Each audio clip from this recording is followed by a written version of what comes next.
Welcome to episode 282 of the Working Fans Podcast, where today we are going to talk the Royal Rumble, the Hall of Fame, Grand Slam. We're going to talk a lot of stuff. But the first thing we're going to talk about is Game Up Hard Hydration. It's like your favorite sports drink and your favorite seltzer came together, became so much better of a creation. Give them the rundown. All right, it's got 4 great flavors. It comes in an 8-pack, and those 4 great flavors are fruit punch, orange, lemon lime, and grape. And guys, best part is it's low carb, only 110 calories per can. Enjoy yourself some Game Up, and enjoy us, ya boss.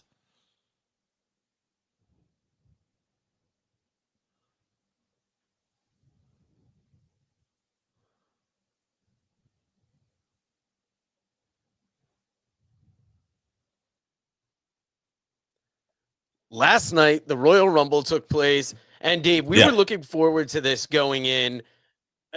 What are your initial thoughts? I enjoyed it. Seeing it last night? I enjoyed the show a good deal. I thought the Women's Rumble was nice. I know some people were upset. I think that Charlotte Flair won, but I mean, I thought plenty of surprises. Alexa Bliss, Jordan Grace, even the NXT talents. Julia, Stephanie McCurr. I wasn't sure they would be there. Roxanne Perez with a great show, and I think she set the record with 67 minutes or something like that. She was the runner-up.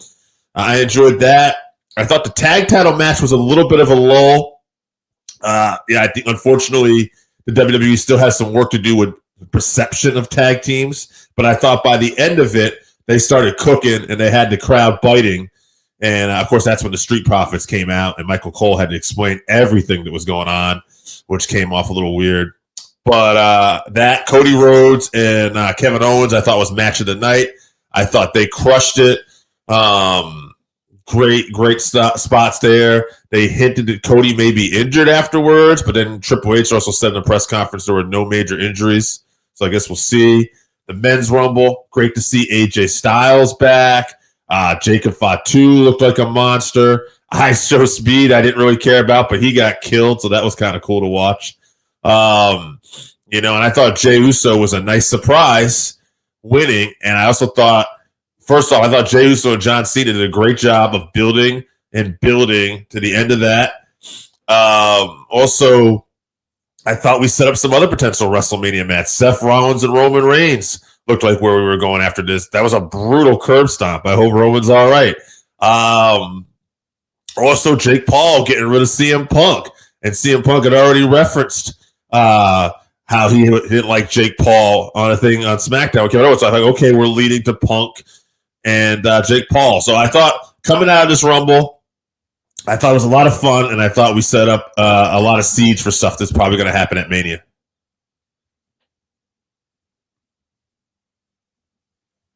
Are you talking Punk and Logan Paul? Yes.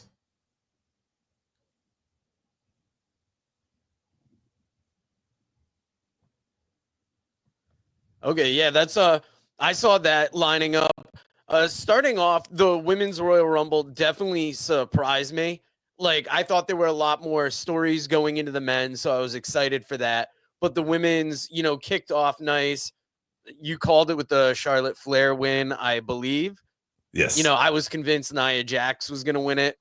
We didn't see a ton of legends like I think we assumed we would in the ladies. It's nice to hear Jordan Grace officially announced a member of the roster. And talking about this show overall, it's kind of wild when that tag team match was the low point of an otherwise amazing show. Yeah, I agree. I think at the end of the day, it's just that there's still a perception with tag team wrestling, and a lot of these talents need to be built up more. But again, at the end of it, I think they had them biting towards the end of that match. And there was a part, by the way, too, in that match where DIY probably set up the best fake tag spot I've ever seen, where I even missed it the first time, where Gargano deliberately doesn't tag in Ciampa, but Ciampa runs in like a house of fire, like he's been tagged, but he gets knocked into the corner. And then he comes out of the corner like with a Harley Race tight knee and gets the pin. It was very well done. And Yeah, I just think though on a big long show like this, when you having matches that are going to go over an hour, and you have a match like that, it just doesn't have the star power, unfortunately. Yeah, and if you look at what the Royal Rumble did for setting up so many things going into Mania, that's always what this show's been about. And at the end of it, I really felt they set up for Mania well. And there was another announcement this week that tends to kick off the towards Mania, and that is Triple H being announced the headliner of the 2025 Hall of Fame class. What did you think about this announcement? I thought it was about time, but I was surprised that it happened while he was still in power. Yeah, so it's kind of funny. It's about time, but the timing was also a little off at the same time because, like you said, he's well deserving. Probably should have went in years ago, but now that he's in power, I thought, oh, okay, they're going to probably have to wait on this. But second year of him being in charge of the Hall of Fame, they do this. I know they played it off like it was a surprise. He seemed emotional. And maybe it was. I don't know. You know what I mean? We don't know what the heck goes on behind the scenes. But regardless of that, hey, this guy's been a player his whole career. This guy was a multiple-time world champion. This guy was part of one of the biggest factions of all time. And now, besides being the head of creative, even before that, all his work with NXT all those years, you can't argue. Paul Triple H Levesque is definitely well deserving of this honor. Yeah, and I mean, at this point in his career, it's wild to kind of think, what he's done with the WWE and how far he's taken them. It's almost starting to rival how far Vince took it from where he got it, and it seems like in such a short amount of time for Triple H, especially with like this Netflix deal, the amount of, sponsors they're getting in the ring, this social media integration. Like, I wasn't crazy about the I Show Speed appearance in the Rumble, but if you think what that means for streamers, just in the streaming space and getting to work with the WWE, it's kind of wild. And the WWE just keeps growing by the day. Yeah, huge numbers. And while the WWE keeps growing, I feel like we're like not deep in the year yet. And I'm already kind of eating my words about AEW possibly being company of the year because I haven't stayed up to date with this. I think you watch a little more regularly. I've heard some grumbling about AEW Grand Slam on various podcasts. What's the latest news with this event? What's going on with it? Last I heard was, and I am not up to date because I didn't watch Collision yet from last night, but last I heard is this wasn't going to be a pay-per-view. I heard somewhere it was going to be a pay-per-view. Now it looks like it's going to be shown on TV, possibly during the Collision time. I don't think we're even going to get to see it live. It'd be cool if it was on HBO Max, but I know in Post Wrestling they were talking about it that this is going to air like almost on a Collision time spot on Saturday. So I don't know. I don't know what's going on with this Grand Slam event. I know they needed to put it in a smaller venue because I was listening to, I think, Wrestling Observer when they talked about it, that they were originally trying to do a stadium show with this, and the market in Australia is just not there. Yeah, and do you think this hurts AEW's perception? Because WWE's been so hot and my schedule has just been busy to the point where I just make more time for WWE and I kind of listen to hear what's going on in AEW. Is it a week worth watching? And there haven't been many weeks where I hear something where I'm like, I got to check that out. I'm kind of excited about Osprey and Omega, but outside of that, and I talked with ABJ the other day on TikTok, that AEW just isn't as exciting, and I can't place exactly why. And I hate it because I'm an AEW fan. Yeah, I want the company to do well, but at the end of the day, it just doesn't have momentum right now. There's a certain staleness to it. And I don't know. It's almost like it's a vibe. Like the crowds are just a little smaller, and it's just the atmosphere doesn't feel as electric. And I guess part of it has to do with the WWE is such a hot commodity right now that maybe it's hard for there to be more than one hot commodity. But I'm going to go a step further. NXT, the developmental brand, feels hotter. TNA, which does not have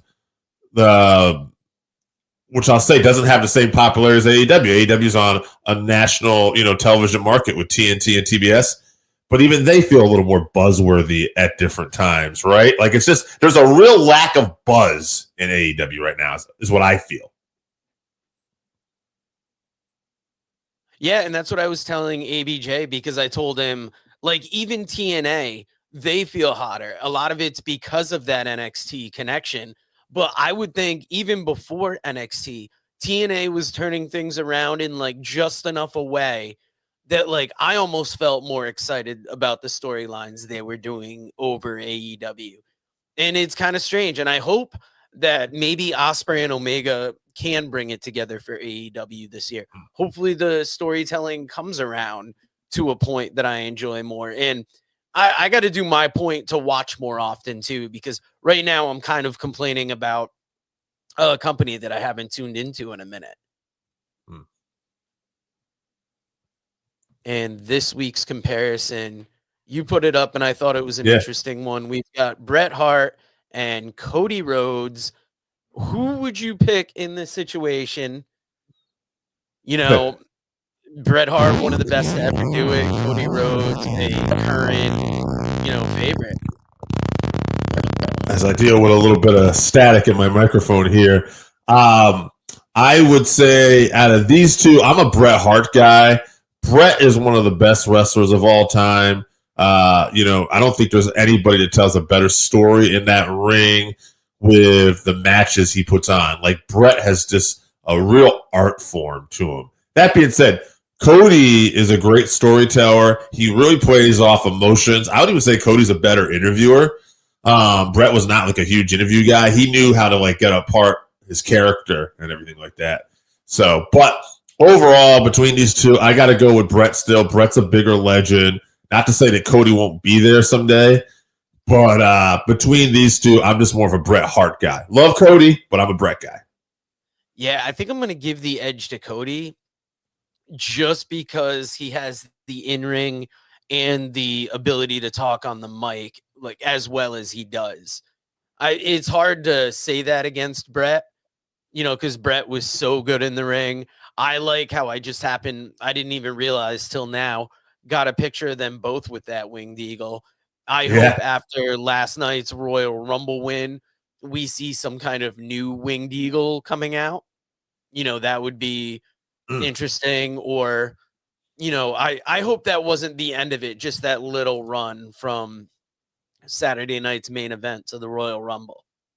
Yeah, no, for sure. I was a big fan of the Winged Eagle growing up. It was one of my favorite titles. I was always a big gold guy too. Like I love the big gold belt, but that Winged Eagle is gorgeous. It's in definitely my top 3 championship titles, like of all time.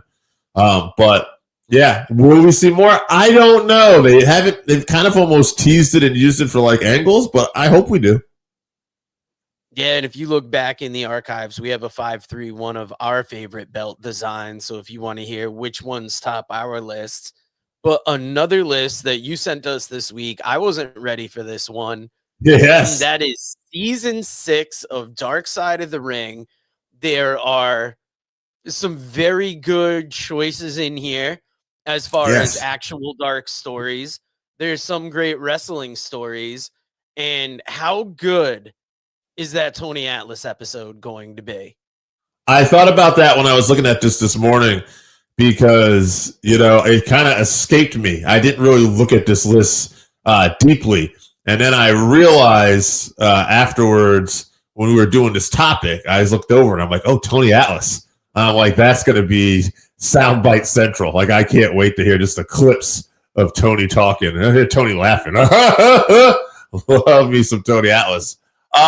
Looking at this, like, if you're looking for like those train wreck episodes, Ludwig Borga, man, was like had a swastika tattoo on his body. Like he's gonna probably have a wild episode. Hot stuff. Eddie Gilbert. This was a man, who was into a lot of drugs. He was married to Missy Hyatt. He wrestled all over the place. Like that's gonna be an interesting one.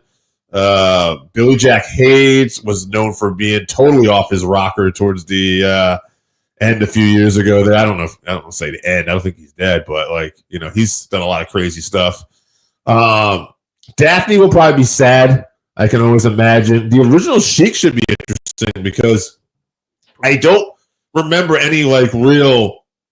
Maybe I'm not familiar enough with it, but I don't remember any real bad things necessarily happening to him. But he was quite the character. I remember interviewing Al Snow for this show and him telling stories about how he heard about the Sheik going into restaurants and even acting, a little crazy and talking and to himself and looking around to freak people out because he wanted to live that gimmick. So I think that'll be an interesting episode.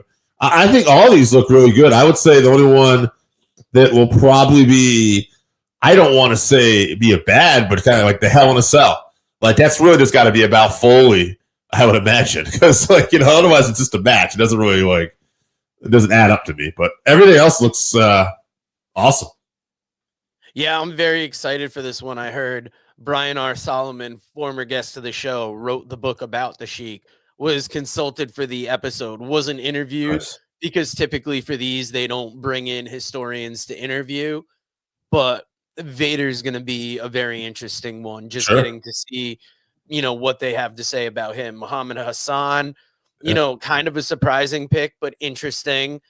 It's going to be tragic to hear Daphne's story. Superstar Billy Graham is going to be interesting. I can't wait for this season. Do you happen to know when it comes out? Is it March? Oh, man. That's a good question. This is season 6, right? Yep, season 6. Well, while you look that up, I'm going to announce our next project because we have been waiting to record this, and we're going to do a bunch of, reviews about stuff from WWE Vault because it's one of our favorite sites on YouTube. But we are starting on Netflix with the Raw Vault. We wanted to review some classic Raw episodes and talk to you about them. This project has been in the works for a minute. We are going to record ahead, so hopefully this is something that gets to you throughout the year. And Dave, when is season 6 coming out? Tuesday, March 25th. So end of March. Ooh. And I believe that's the same day as the new WWE video game, but we are excited to do Raw Vault for you. We're excited to find more things on the WWE Vault on YouTube to talk with you about. Dave, what else in wrestling caught your ear, your eye this week? Because these are the biggest things I could remember. Well, you put something in our notes here that I believe you did put a picture up for it, but I think I'm going to refresh your memory now. WWE Evolve is coming. Oh, yeah, I put that as a sub-note on Royal Rumble because that was announced on the Royal Rumble show. It's going to be coming out. Oh, man, is that on Tubi? It's on Tubi. Yeah, that I remember. Yeah. That's how I remember that. Because I'm interested in that show. Now I got to think if I even have Tubi, but I'm excited for that. I'm more excited for that than I am for the Legends and Future Greats, which I got to say, this commercial that they showed during the Royal Rumble actually made the show look more interesting than I had originally thought it was. Okay, so the Tubi, by the way, episode is March 8th. I just looked that up real quick in case you're wondering what I was doing. That'll be I want to comment on WWE Evolve will be on Tubi March 8th. I want to comment on that a little bit too, because in showing the clips, it almost looked like there was matches happening in front of an empty arena and stuff like that. So it was a little weird, just looking at some of the clips. But I am interested just with the Evolve Wrestling name and just seeing what. And Tubi, by the way, just so you know, if you have a Roku TV, which I believe you do, you can just it's a free app. So it's literally you don't have to pay for anything. I think you can. There might be one where you could pay for it, but it's all free, Everything's free on it. I've gone there sometimes where I'm just looking for movies I can't find. Like I'm random. I wanted to watch Planes, Trains, and Automobiles about a couple months back for the holidays. So it's like, it's in the mood to see that movie. Who had it? Tubi had it, baby. I had to watch ads, but I had my back. I watched Steve Martin, John Candy. Those aren't pillows. You get the reference if you watch the movie. All right. WWE Evolve. Stories for days. WWE Evolve coming to Tubi. Now, you had said something about Legends. Then and now, what is the Legends and Future Greats? That's the show that's going to be, I believe, on A&E. A&E? Okay. Yeah, and that's the one where it's like, I mean, name's pretty self-explanatory. You're going to have Legends, going to have Future Greats. It doesn't look like my type of show, so that's why like the commercial caught my eye. There was somebody in the audience, they said last night there will be on WWE Legends, an episode coming out, and it was a lady too, Mickie James. So, maybe they're doing another season of that Legend show, and they're pairing this with that as well. Because I know A&E likes to do like 2 WWE shows back to back on the weekends. Yeah, well, I mean, hey, like it's kind of a novel concept. Like obviously the Legends has been done, but like a Future Great episode, like there's a few. I mean, you look at guys like Braun Breaker. It could be a way to get people over. Somebody like Penta, telling Penta's story, going around, and we know how WWE is now with like they're more willing to show archive footage of other promotions, and you have the relationship with TNA, so you could take somebody like Penta and you can show his stuff in TNA, maybe even Lucha Underground. I don't think they're gonna get any Ring of Honor or AEW stuff, but they can get everything else with the guy probably. Speaking of Lucha Underground, how many matchups in that Royal Rumble were matchups that had happened in Lucha Underground with Rey Mysterio, with Penta, with Santos Escobar? Yeah, it was a great Royal Rumble. A lot happened in wrestling this week. Yeah, I was really interested to see the diversity in wrestling, just with so much talent. Whether from Mexico, Chile, Japan, a lot of African American presence in the Women's Rumble and stuff too. Just so many great stars on the come up. And right now, I mean, Last Legend looked like a beast out there. Yeah, it's interesting. I don't think I've ever seen such a great diverse of young talent as there is now in WWE. And to see the company so hot as it is pretty cool. I'm very curious to see what we end up getting at WrestleMania right now. Like, it looks like we're not getting The Rock, but I'm not even really that upset about it because I feel like we did a good job of setting up these other matches that I'm curious to see. Yeah, it's kind of wild that Jey Uso is going to be in the main event. You talk about all these different cultures and how they're getting represented. How good is Nakamura's character now where, it's coming around. It's like a little bit Muda. It's definitely his style. Like the way the character's being presented and the music have really come together to make like a perfect pairing at the moment. Yeah. No, Nakamura. It's great. I'm glad that he has the U.S. title. He's a great secondary champ. Braun Breaker as Intercontinental champ is a great secondary champ. I actually really liked last night in the Women's Rumble, just seeing Chelsea Green and Laya Valkyria coming out with their respective championships. I felt like it made them look bigger coming out with the Intercontinental title and the U.S. title. Obviously, Julia had her NXT championship as well. And I just thought that was a real nice little touch. Also, like the ticker they had last night for the Rumble with all the stats and how long people have been in there. Michael Cole making little jokes about Alexa Bliss. I didn't think she was coming here. The internet told me that. Wade Barrett, don't read the dirt sheets, Michael Cole. I thought that was great. Yeah. I enjoyed all that stuff. I think we're just going back to the Rumble now, but really just like really great show overall. I thought it was a lot of fun. And I also want to say this for WWE. When you're going to have a longer show, I'm so happy did you put it on an hour earlier? Like, I can't begin to tell you, like, you're going to give me a 4.5 hour show. Be like, we'll start it at 6. Like, thank you. Like, that, as I get older, that means so much to me. 100%. And it was great seeing Joe Hendry come out with that TNA. Joe Hendry. Thank you. You know, there were like a couple surprises. There were a couple returns. Overall, both Rumbles were great. Yeah. And, you know, we've got a clear sight towards WrestleMania. We have a clear idea which champions have their, you know, championships at risk. But you know who's the heavyweight champion. If you haven't tried Game Up, then you are missing out. Imagine your favorite seltzer and your favorite sports drink had a baby, but it's way better than that. Each can is 110 calories, low carb, 4.9 ABV. It's a nice light drink that is not light on flavor. Game Up comes in fruit punch, orange, lemon, lime, and grape. Pick it up at drinkgameup.com or at your nearest liquor store.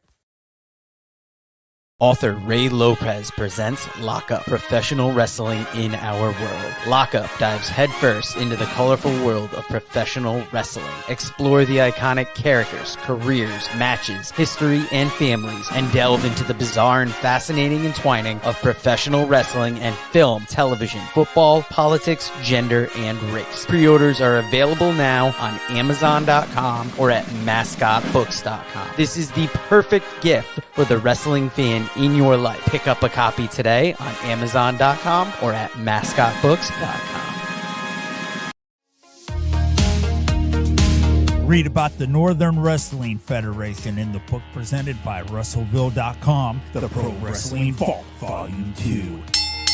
Hear the story of Roger Ruffin, the man who trained Carl Anderson, the Monster Abyss, Jordan Clearwater, Chris Harris, and Jillian Hall. Plus 45 other short stories including Jazz, Bobby Eaton, Kamala, Thunder Rosa, Mario Mancini, Scott Casey, PJ Black, Kerry Morton, Sal Renaro, Jeremiah Plunkett, Colby Carino, Bam Bam Malone, and many others. Get your book today at Russellville.com. Russellville. It's where wrestling lives.